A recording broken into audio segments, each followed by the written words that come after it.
저는 항상 다른 사람보다 우월하거나 열등하다고 느낍니다. 저는 그런 식으로 느끼는 것이 부끄러워서 그것을 숨기려고 합니다. 저는 가식 떨지 않고 진심으로 모든 사람과 평등하게 느끼고 사랑할 수 있기를 바라지만 왜 그것이 그렇게 어려운 걸까요? 그대가 우월하다고 느끼든 열등하다고 느끼든 혹은 동등하다고 느끼든 마음은 상관없이 변하지 않는다. 그것은 여전히 비교를 통해 생각하는 것이며 그래서 고통은 계속될 것이다. 그대는 자신이 우월하다고 생각할 수 있다. 그러나 자신이 우월하다고 생각하는 순간 그대는 열등감을 느낄 가능성을 만들어내고 있다. 왜냐하면 어떤 곳에서든 누군가는 이미 그대보다 앞서 있을 것이기 때문이다. 그리고 그대가 자신이 열등하다고 느끼고 있다면 그대는 우월감을 느낄 가능성을 만들어내고 있다. 누군가는 그대 뒤에 있을 것이기 때문이다. 우리는 줄을 서 있다. 그리고 그 줄은 선형이 아니라 원형이다. 누군가는 항상 그대 앞에 있고 누군가는 항상 그대 뒤에 있다. 그러니 당연히 그런 생각이 떠오른다. 왜냐하면 우월감과 열등감은 에고라는 불행을 가져오기 때문이다. 즉, 왜 동등하게 느끼지 않을까? 라는 생각이 발생한다. 그리고 그대는 동등함이 근본적인 변화를 줄 것이라고 생각하는가? 아니다. 전혀 아니다. 동등하기를 바라는 느낌, 그것 역시 같은 함정이다. 그것은 같은 기준선에, 같은 차원에 그 기반을 두고 있다. 왜 동등해야 하는가? 동등하게 느끼고 싶다는 것은 우월감도 열등감도 느끼기를 바라는 것이다. 동등함은 그것들과 같은 차원, 똑같은 동전인 것이다. 변하는 것은 아무것도 없다. 나는 그대가 동등하다고 느끼도록 도와주지 않을 것이다. 왜냐하면 그것은 그대의 질병을 치료하지 못하기 때문이다. 그것은 단순히 신경짐을 조금 편안하게 만들고 조금 더 일상적으로 만들어 신경진이 정상적인 비율로 내려오게 하는 것일 뿐이다. 하지만 정상적이라는 것도 똑같은 신경진이다. 그것은 미지근한 신경진이다.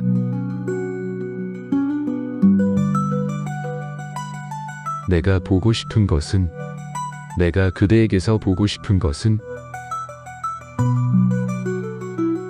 그대와 타인 사이에는 비교할 가능성이 없다는 것.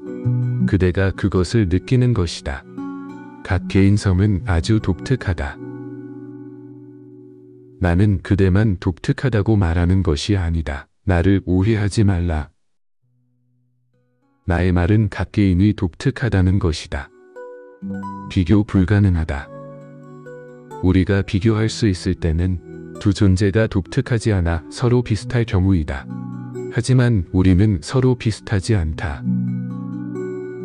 예수는 예수이고 붓다는 붓다이다. 때때로 불자들이 나에게 와서 이렇게 묻는다. 예수와 부처 중에 누가 더 위대한가요? 크리슈나와 그리스도 중에 누가 더 위대한가요? 마하비라와 모하메드 중에 누가 더 위대한가요? 우리는 신경전적인 가치 기준을 심지어 붓다들에게도 적용한다. 누가 더 위대한가? 붓다는 절대 반복되지 않는다는 그 간단한 사실조차 알아볼 수 없는가? 고타마 붓다. 그 사람 외에 그와 같은 사람은 전혀 없다. 그 이후 그와 같은 사람은 절대 없었다. 붓다는 단지 독특한 혼자만의 개성이다. 그러니 어떻게 비교할 수 있는가? 모하메드도 너무 다르고 나름의 자신의 방식대로 독특하다. 그리스도도 마찬가지이다. 어떻게 비교할 수 있는가? 나는 붓다, 그리스도, 크리슈나와 같은 위대한 영혼이 독특하다고 말하는 것이 아니다. 나는 각 개인이 독특하다고 말하고 있다. 신은 오직 독특한 개인만을 창조한다. 신은 절대 반복하지 않는다. 그는 복사본을 믿지 않는다. 그는 오직 원본만 믿는다. 그리고 이것은 인간에게만 해당하는 것이 아니다. 모든 동물도 독특하다. 정확히 같은 두 마리의 고양이를 찾을 수 없다. 그들은 자신의 개성을 가지고 있다. 똑같은 두 개의 아소카 나무를 찾을 수 없다. 그들도 개성을 가지고 있다. 이 거대한 지구상에서 정확히 같은 두 잎이나 두 개의 조약돌도 있을 수 없다. 그들은 자신의 개성을 가지고 있다. 개성은 존재의 깊은 곳에 있다.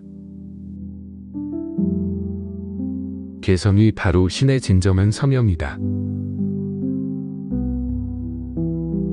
따라서 열등감을 느끼고 혹은 우월감을 느끼고 이제 평등감을 찾아야 한다는 생각에 함정에 빠져드는 것은 삶의 진실과는 아무런 관련이 없다. 진실은 우리가 독특하다는 것이다. 그대는 그대이고 나는 나이며 비교할 방법이 없다. 비교는 사라져야 한다. 비교가 사라지면 자비가 일어난다. 비교가 사라지면 우리는 주변 사람들의 엄청난 아름다움을 보게 된다. 그때 각 존재는 너무나 독특하고 너무나 소중하다. 단 한 송이의 장미꽃. 그것은 이전에도 없었고 그리고 다시는 없을 것이다. 그러니 그것을 놓치지 말라. 그것과 함께 춤추고 노래하고 함께하라. 그것은 단지 이 순간만을 위한 것이다. 오늘 아침에 꽃이 피었고 저녁이 되면 사라진다. 영원히 사라질 것이다. 그대가 사랑에 빠진 여자는 전에 이 땅에 있었던 적도 없고 다시는 이 땅에 올 수도 없다. 사실 그대가 사랑하는 여인은 아침에 어느 한 여인이었으며 오후에는 다른 사람이다. 그리고 밤에는 완전히 또 다른 사람이다. 개인은 개인이 뿐만 아니라 각 순간마다 다른 개성이 들어선다. 그것조차도 비교할 수 없다. 아침의 여자와 밤의 그 여자를 비교할 수 없다. 그 사이 한강 물이 수없이 많이 흘러갔다. 아침의 꽃은 어느 한때의 꽃이었고 떠오는 태양과 새들의 노래 그리고 하늘을 가로지르는 구름과 함께한 그렇게 흐른 밤의 꽃은 또 다른 꽃송이이다. 그리고 별과 함께 사라진 태양 속에 주위의 어둠과 함께한 그렇게 흐른 꽃은 또 완전히 다른 꽃이다. 각각의 순간도 매우 독특하다. 삶의 독특성은 다차원적이다. 개인도 독특하며 그들의 매 순간도 독특하다. 일단 이러한 존재의 독특성을 보게 되면 우월감, 열등감, 평등감 같은 그 모든 어리석은 생각들이 사라진다. 그대 자체도 평등하지 않다. 어떻게 평등할 수 있는가? 만약 그대가 평등할 수 있다면 왜 우월할 수 없는가? 왜 열등할 수 없는가? 만약 평등감을 허용한다면 우월감, 열등감, 그 모든 것들이 뒷문으로 슬며시 들어온다. 그러면 그대는 그것들을 피해갈 방법이 없다. 나는 이것을 삶에 대한 존경심이라고 부른다.